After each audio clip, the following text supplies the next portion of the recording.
have you seen the Atomos Sapphire F8? So, No. you know, Atomos makes the Ninja 5 and the Shinobi. and things S8? F8. F is in F8. Frank. Sapphire F8. It's made by Atomos, and it's an 8K cinema camera sensor, and it can capture 8K video at up to 60 frames per second.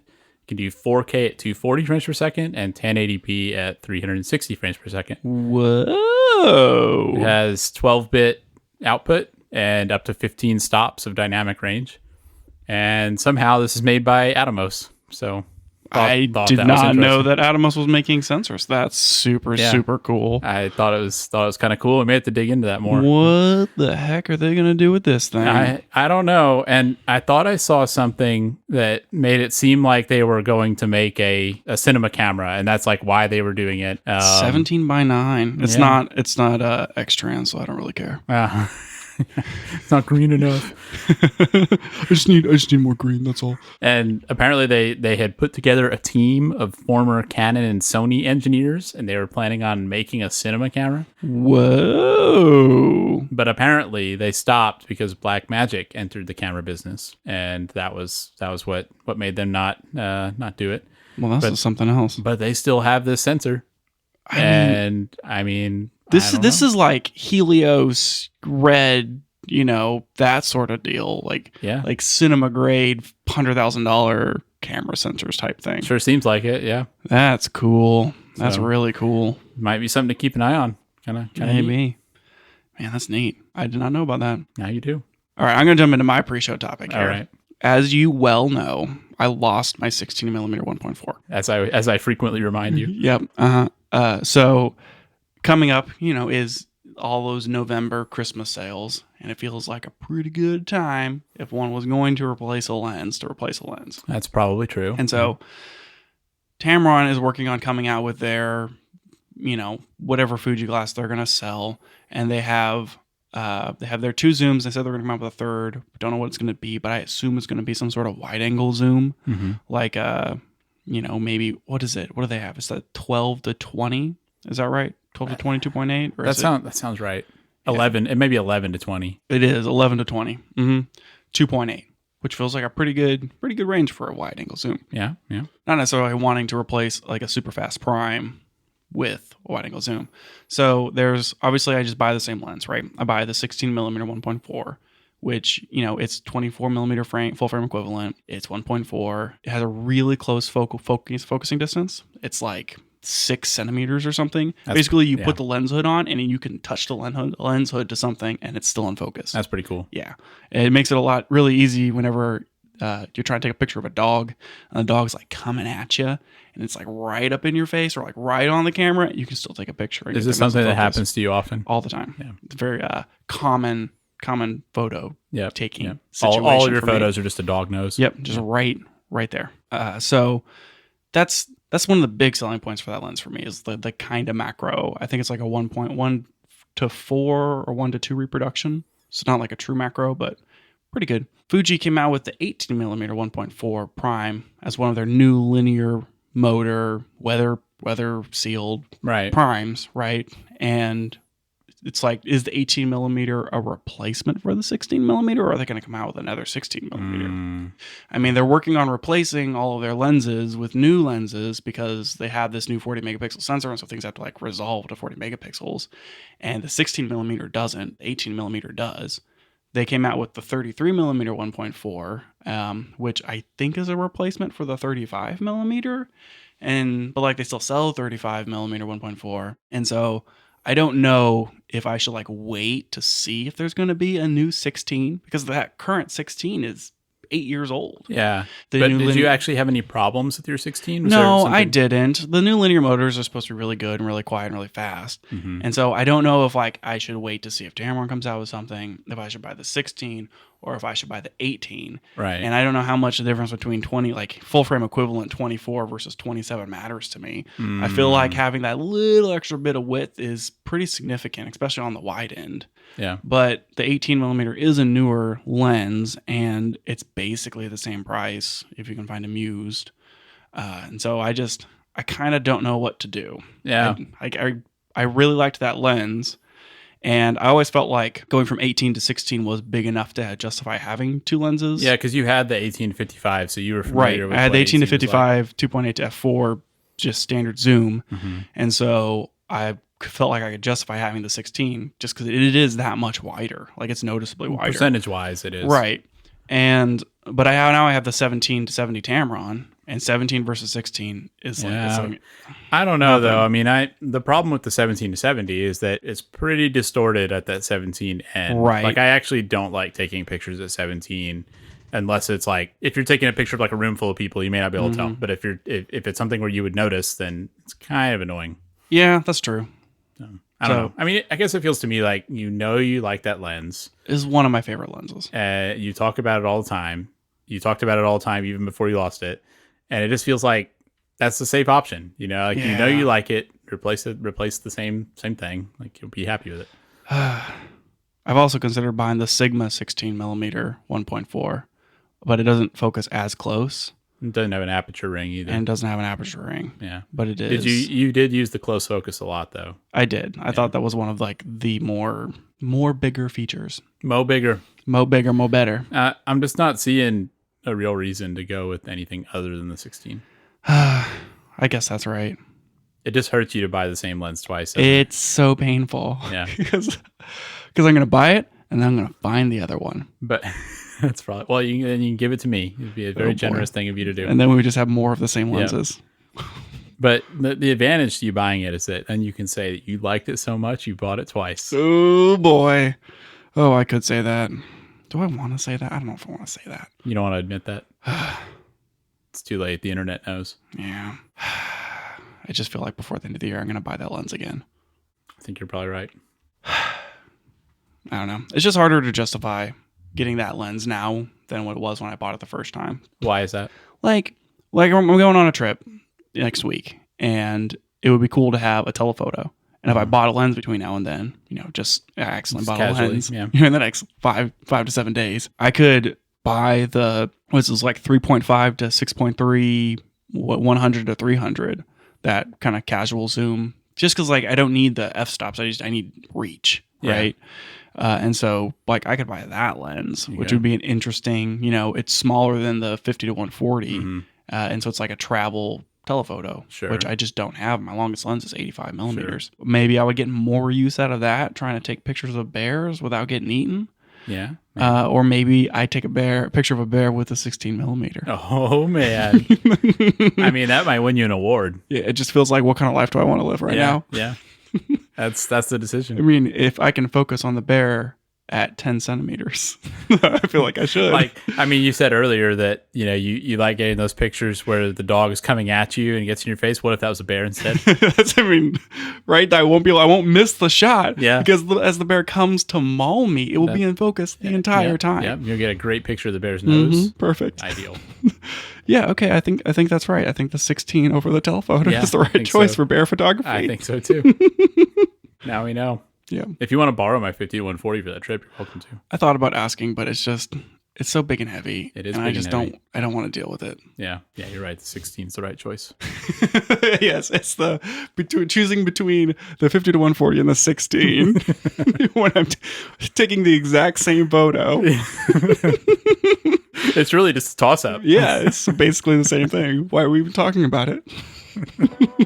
Welcome back to the Camera Gear Podcast. I'm Daniel. And I'm Lucas. And we're back to talk more about the gear side of photo and video.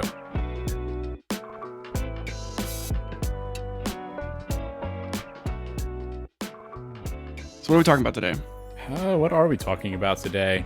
I guess we're talking about cameras. That seems like something that we've done before on the show. Yeah, that seems reasonable. So a while back, we talked about camera rumors. And then a funny thing happened where we released that show, and the same day, some of those cameras got announced. Yep. And so that either made us look smart or dumb. I don't know which. Who knows? But maybe we should talk about those cameras. Yeah, there's a lot of cameras to talk about. I mean, there's the Sony A7RV, and then there's the Canon R6 Mark II. And both of those have been announced. Yep. And then there's the XT5, and there's the OM5.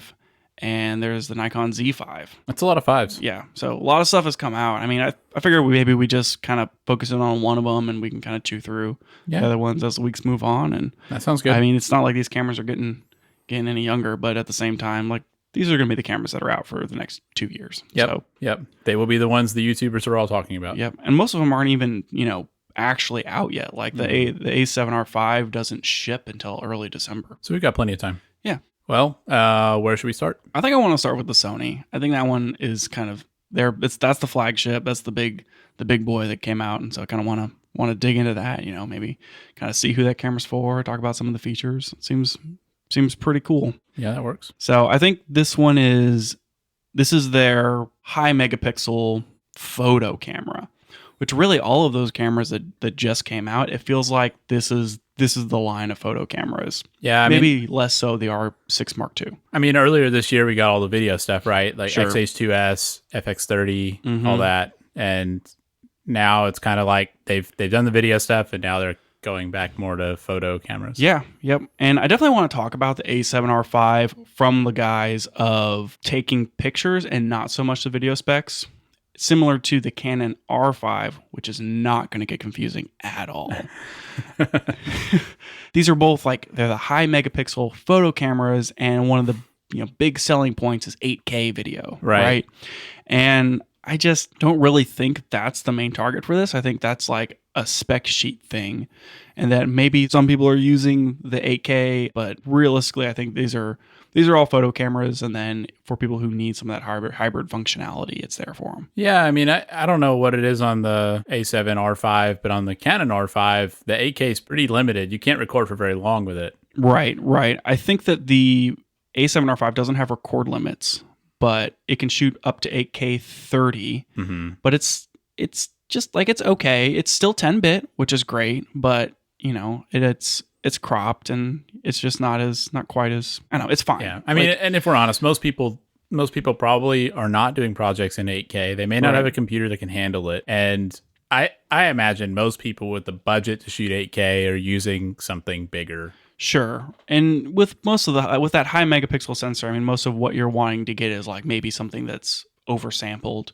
Right. And the oversampled capabilities on the A7R5 are just not super great. You have to crop into APS-C mode, and then you shoot 6.2K oversampled down to 4K if you want that oversampled 4K image. Right. And if you want uncropped 4K, it's binned, and it's been line skipped from 8K down to 4K. Really, it's not a video camera. Not really. Most of the features, if you don't need to shoot 8K, if you're going to shoot 4K or whatever, the A7 IV is going to be just as good, if not better, from most video things. At a much cheaper price, because the A7R5 is priced at, the MSRP is $3,900. Right. And A7 IV is $2,500. Yeah, right around 25. That's a huge difference. Yeah. So you can almost buy one Sony lens for that price difference. I mean, if you pair it with 28 to 70 or whatever G Master, it's the same price, right? You can buy a camera and a lens, or just a camera. So I think when it comes to video, the A7 IV is probably kind of the better choice. And if you need the 8K or something really premium, maybe you spend another $2,000, and for $6,500 get the A1. Because the A1, I mean, I'm kidding.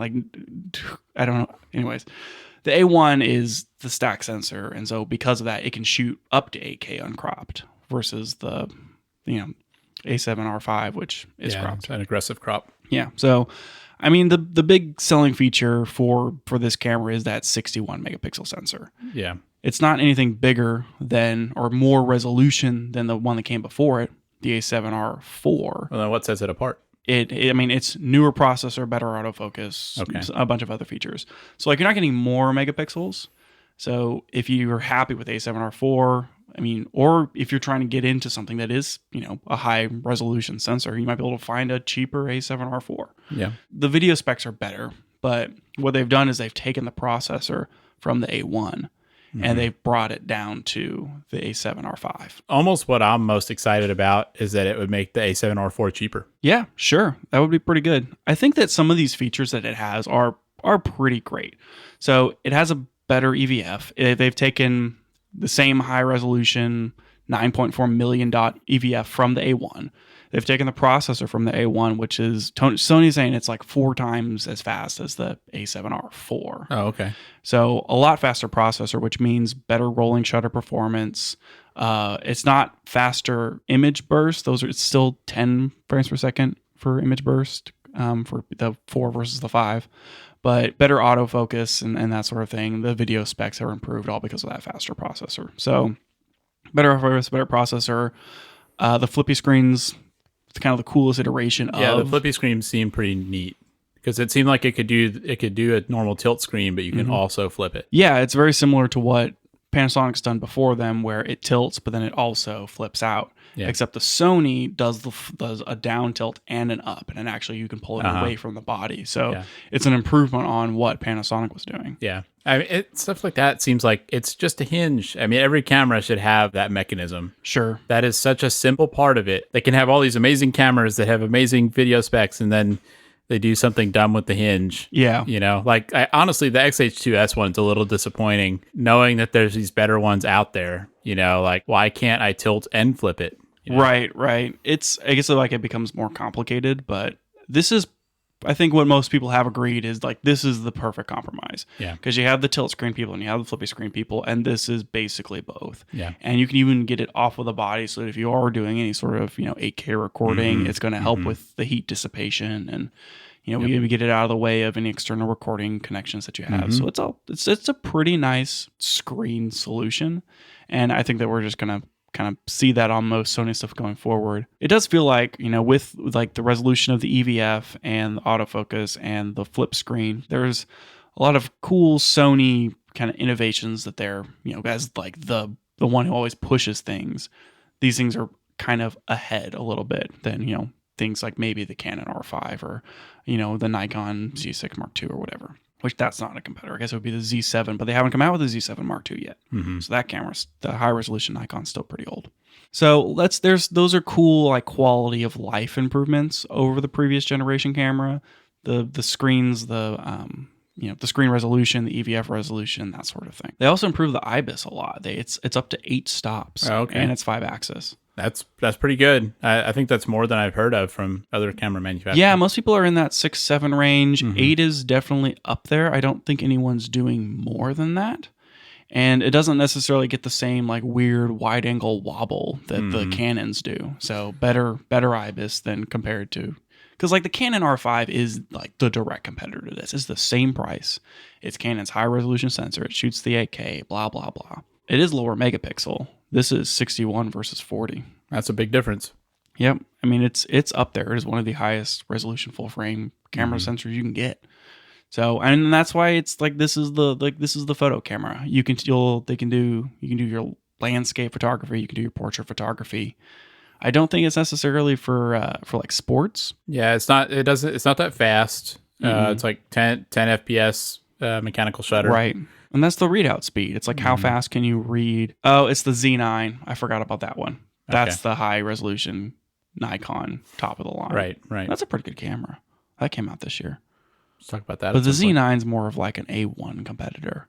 The Z7 would be the competitor but the Z7 Mark II would be the competitor to this camera, which isn't out. I think some of the other downsides to the high resolution sensor or the rolling shutter. Yeah. It's definitely not as good. It seems like it's okay, but I mean, Sony cameras have always struggled with rolling shutter. Yeah, especially on those full frame ones. The A1 rolling shutter is pretty good, but it's because it's stacked and it's also $6,500. But this one, it seems like the rolling shutter for video is like a little worse than the A7 IV, but it's fine. And from shooting with the mechanical shutter at 10 frames per second, it's perfectly acceptable.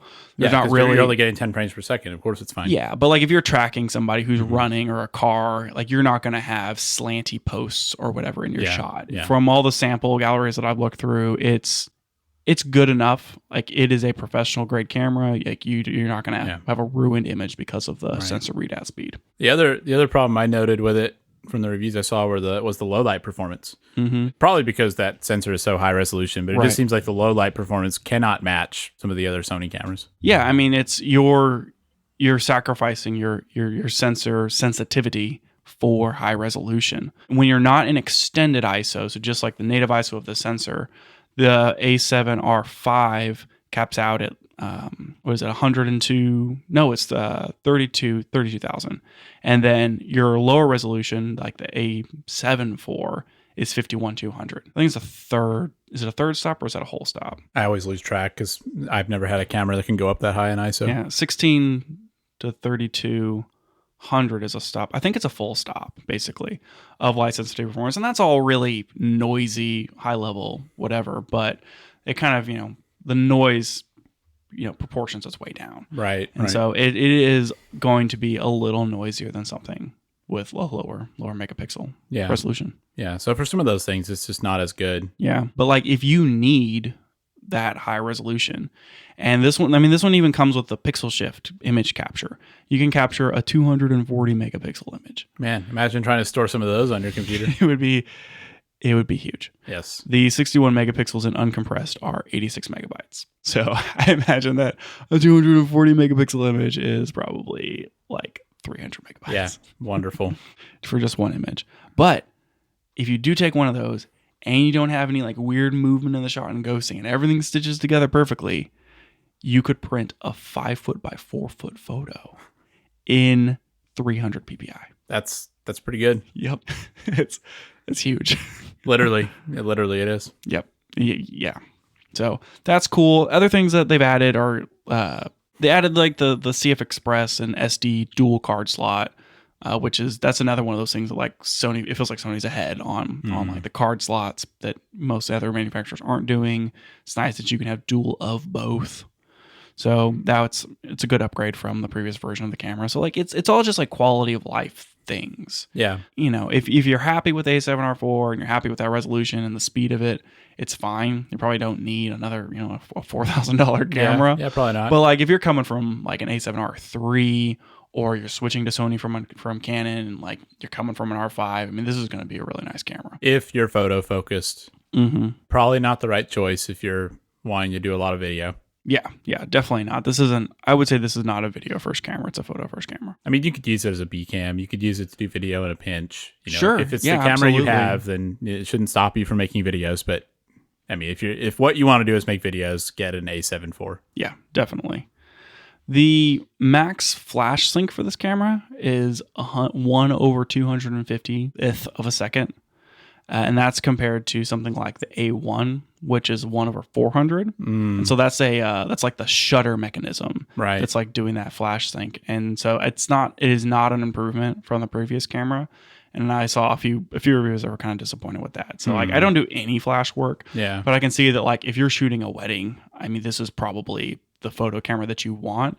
And so that could be pretty annoying. Yeah. They didn't push the flash sync forward. Because like the A1 it's a great camera. It's expensive. It is a lower resolution than this camera. Yeah. And I don't think like the difference between whatever 50 and 61 is going to really kill anybody. Nah, I doubt it. I mean, most of those people are probably shooting with a Canon R5 and that's 40. So it probably doesn't matter. But if you need the better flash sync for like event shooting or whatever, maybe, the A1's the choice over this. That's a weird little gotcha. It is. It's just kind of, it would have been nice. Like they took so many things from the A1 with the EVF and the not the IBIS, but the processor. Jeez, right? All that stuff they moved over. It would have been cool to see if they moved over the shutter mechanism. But I guess you got to cut costs somewhere. Yeah, got to cut costs somewhere on that $3,900 camera.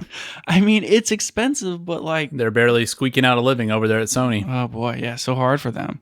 So I am curious, like what else is out there at that resolution that's full frame? Because like if you want 100 megapixels, you got to go medium format, and like you can get 100 to 110, that sort of thing.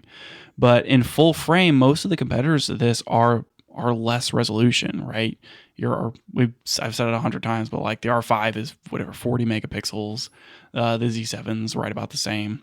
So it looks like the Leica M11 is 61 megapixels. And how much does that camera cost? $9,000. So like twice as much. That's a lot. And then but it's a Leica, so it's good. It's a Leica, right? The other one was the Sigma FPL. Surprisingly, I did not know that was a 61 megapixel camera. I forget that Sigma makes cameras sometimes. Well, they made that one, and no one liked it, and then apparently they made another one. Did they make another one? Well, is that the FPL? Yeah, I guess FP and FPL. Yeah, it's $2,500 though. Pretty cheap. Yeah, it is. But you have to ask, like, there was a time when megapixels really mattered. Sure. And I kind of feel like for the most part, that's not the most important thing when you buy a camera. And I have to wonder, a $2,500 Sigma camera, like, is that really even in the same ballpark as this? And it just doesn't seem like it is. Yeah, I mean, like, it may be a really good 30 megapixel image from an A7 IV is going to outperform the 61 megapixels from a. I would question that. It very well might. And it's like, even if you don't have the same number of megapixels, like, wouldn't you rather have good autofocus performance, good ISO performance? Like, who knows what the Sigma thing can do? So. Yeah, I'm not as familiar with that one, but I think that like there are still situations where you need that high resolution, right? Sure, like if you want to print really big stuff. You're shooting for billboards, you're shooting like specific product shots or portraits or whatever, where you need 40 megapixels, 60 megapixels, maybe you're shooting medium format 100 landscapes or whatever.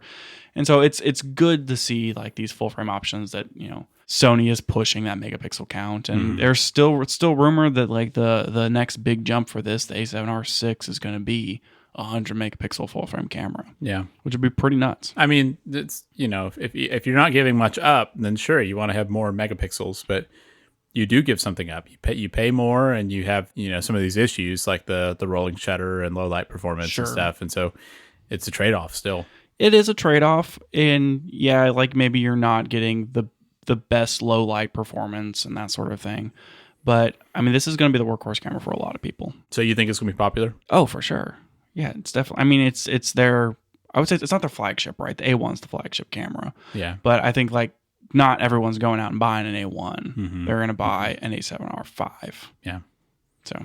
Well, I guess there'll be some used A7R4s out there now, and they're all still going to be very expensive. Yes, they'll still be a $3,500 camera. Yep. So it seems pretty good. Cool. I like it. Yeah. I'm not gonna buy one. You're not? No. Well, why not? I just don't. Is it because it doesn't have X-Trans? That's why. Yeah. If it was an X-Trans sensor, maybe I would. Yeah. I don't know. That's the deal breaker. Yep. That's how they got. But these specs do say that it can recognize insects. That's true. That's kind of cool. Yeah. The improvements to the autofocus seem pretty neat. And I really sell on the whole AI thing of like, when someone turns around and knows to change from face detection to whatever body detection or head detection. Curious to see how well that works. Yeah. Well, there's a lot of like talk about how, like say you're taking up like a portrait and it's focused on someone's eye and they turn, it kind of does the math to proportionally adjust its focus based upon them not facing you anymore. So it's like the eye's still in focus even though you can't even see the eye. And then you're like, well, why does that matter then? If I'm not taking a picture of it. Yeah, the eye is not in my shot. Yeah, but it's more of like if like hair is covering someone's face for a couple shots out of 5 or 10 or whatever. Right. That it's tracking the same eye location, through the motion and that sort of thing. And so, I mean, I think all that stuff's really cool. Yeah. And that's one area that cameras have been behind phones on, because phones are doing so much now with computational photography, and I still don't think they're ever going to be able to fully make up for the optic differences. I think cameras will always take better pictures, but I do think like this type of camera, like mirrorless cameras, especially Sony stuff, the autofocus is still better than phones. Yeah, that's probably true. I think that like as we see sensor sizes get larger in phones, we're going to probably see more complaints from people that the autofocus just isn't quite there. It's interesting. Even still, I think there's a lot of potential for computational stuff on cameras that is not being done. And I think we always look down on it because you think like, oh, professionals don't want those things. But I mean, for one thing, a lot of people buy these cameras that are not professionals, but there's also plenty of room for things that help you out. And you as the professional learn how to use the tools and get better at using the tools. And like, it just becomes part of what you do. I mean, it's the same as saying like, a camera shouldn't have a light meter and you should just be able to eyeball it and figure it out. Like, no, like it's fine to have tools to help you. And so I think stuff like this is really cool. Yeah, definitely. It's a lot of that computational stuff is like, what's a photo or whatever. But well, I'm not even talking about like AI art, but I just mean things that help you take better photos. Yeah. And I think that like the Sony with their autofocus, I mean, they're doing things like the subject detection will automatically like switch over. Like you can set it to like animal, and then it will jump between like insects or birds or dogs or whatever. Versus something like the Fuji or Canon, you have to like pick between the different subjects. Yeah, because it's not smart enough to like automatically switch between whatever the subject type is. And in that way, this new autofocus system it's pretty impressive. Yeah. Cool. Although I am reminded of the Gerald Undone review where he showed that it was doing eye autofocus on the dog's butt. It's always hilarious. Yeah. It doesn't have full sensor coverage for the autofocus face detection points. It's for the APS-C portion of the sensor, it's 100%. But as you get into like the full size of the sensor, The full frame. Yeah, the full frame, it tapers off a little bit. Yeah. But if you're shooting center frame, that's not really that much different. Yeah, it just kind of shows how many people are really autofocusing on like the last 5% on the edge of the sensor. I don't know. I guess it depends on what you're shooting, but Sure. it shows that like there's still room, right? Like we're never like there. We have right? never. There's always we improvement. we haven't hit peak camera. No, I don't think we've hit peak camera. Yeah. Things have gotten really cool and really good, but still a ways to go. We need that full sensor coverage on a 100 megapixel full frame camera, and that can shoot 8K without rolling shutter. Yeah, that's it. Easy. Simple. What's the problem? Well, I hope Sony's listening because that's what they need to do next. Yeah, just why not? Yeah. So pretty good. Very exciting. So in non-camera news, I don't know. Do we have time? Are we allowed to talk about non-camera news? I mean, I don't know. And do we have time for a non-camera subject? I think we do. Okay. So these were announced in the summer, but the Atomos AtomX Cast and Zato Connect. Now, is Zato a brand? It's just like a subcat. It's like it's what they're calling it. These are all Atomos things. Okay. Yeah, similar to their 8K camera sensor. Yeah, sure. Yeah. Those are out, I guess. They're finally shipping. Okay. And I was looking through them, and it seems pretty cool. So what do they do? Okay, so the AtomX Cast turns your whatever Ninja 5, Ninja 5 Plus into a streamer, right? Okay. Or a channel switcher. And so you can do 4 HDMI inputs, and the Ninja does the encoding, and then you can use the screen on the Ninja to switch between your angles, and you can do your transitions and your fades and whatever. Okay. And you can output a HDMI video feed or USB. Sorry, you can put out a USB-C to your computer to stream on your computer, or you can put that out to the Zato Connect, which is a wireless encoder, and then that will feed out a video signal to Zoom, Teams, Twitch, YouTube, Facebook, all the things. Cool. And so it basically turns your Ninja into a streaming solution. Yeah. Okay. And it slots like right into the like instead of you putting like an SSD into the back of your Ninja slides into this thing, and then you just run all your cables in. It kind of reminds me of the thing that Blackmagic makes, where they have like the Atom Mini and stuff. Right. They have all those HDMI switchers. I guess it's kind of a similar concept. Yeah, and it's I don't remember the pricing, but it's not too expensive, and it's a really interesting use of a Ninja. Like you have this monitor, you can run all these lines in and do your live switching. That's cool. I mean, all the streaming stuff has gotten so popular, and it's such a big deal now. I mean, it makes sense for them to get into this. And I feel like I remember them also talking about a lot of like, it seemed like they were focusing a lot on cloud stuff generally, like things that let you transmit from, maybe from the camera to like upload proxies automatically for an editor to work on or whatever. And so it kind of just feels like this just slides right into that same category, like how do you connect your camera to other things? Mm-hmm. It looks like the AtomX Cast is $200. That's not too bad. I mean, no, it's not. I can't remember how much an Atom Mini is. To me, that's the most obvious competitor. But I think it's a lot more than that. And that's, I mean, if you already have a Ninja, that's a really good price. Yeah, definitely. And, who doesn't have a Ninja? Yeah. I guess there's plenty who of people. Doesn't? Looks like an Atom Mini switcher is $195. Oh, okay. But like, there's no screen on that. It's just the board itself, which like fine. I guess that works. Does the Atom switcher do encoding? Like, will it send out the signal, or is it just switching, like literally doing feed pass through? I think it's just switching. Yeah, I guess maybe that's the difference. Yeah, maybe so. Because like the AtomX Connect it will output up to 1080 60 frames per second. Okay. And so it's taking the feeds and it's doing the encoding and doing the transitions and all that stuff and outputting, via USB, so you can run it basically as a camera input. Mm-hmm. Like your computer will see it as, whatever kind of, digital camera input, like webcam or whatever, into your streaming software. Do you know if you can output a multi-view from it? I think you can, yeah. Because that would be a useful feature. The regular Atom Mini can't. You have to get the Mini Pro if you want to do that. I mean, I don't know for sure, but it's interesting. I mean, it's just because with these things, sometimes I think could you use this to do like a production, or is this just made for people that are streaming on Twitch? Or I mean, I think it's like if you do live stuff and you need something light, or you need like a mobile live setup, this seems pretty easy because the Zato thing is, I mean, it's wireless and it connects to Wi-Fi. You can run it to a hotspot or whatever, and you can put these two things together and run a quick live setup. Yeah, you're not like tied to a wall or an internet connection. That's pretty cool. I mean, I could see using that to do, I just need to quickly pop up and live stream this event with, and I want it to look good. I want to have 3 or 4 cameras. Like you could do that with this pretty easily. Yeah. Seems pretty cool.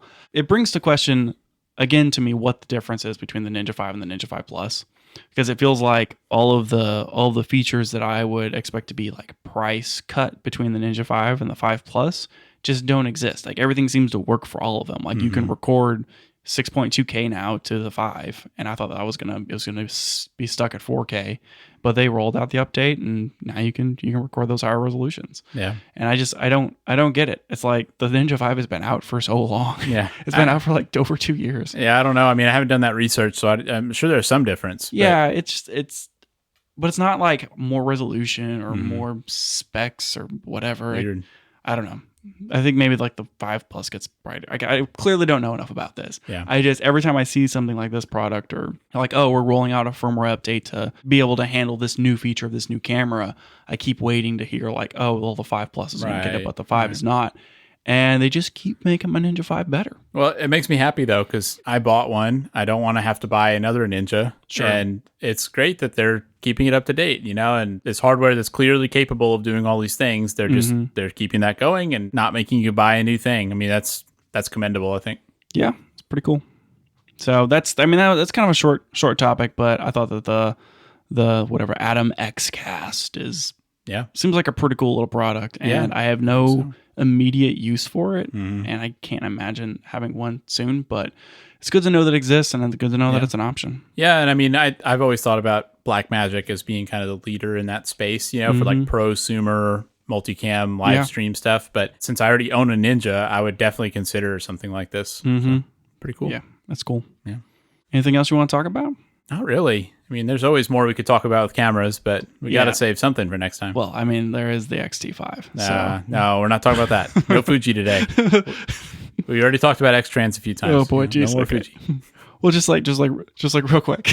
That's going to do it for the show today. Thanks for joining us. And if you enjoyed it, we'd encourage you to rate us on iTunes and tell your photography friends about the show. Also, check out our website at cameragearpodcast.com to learn more or send us feedback and questions. We'll be back with more next week.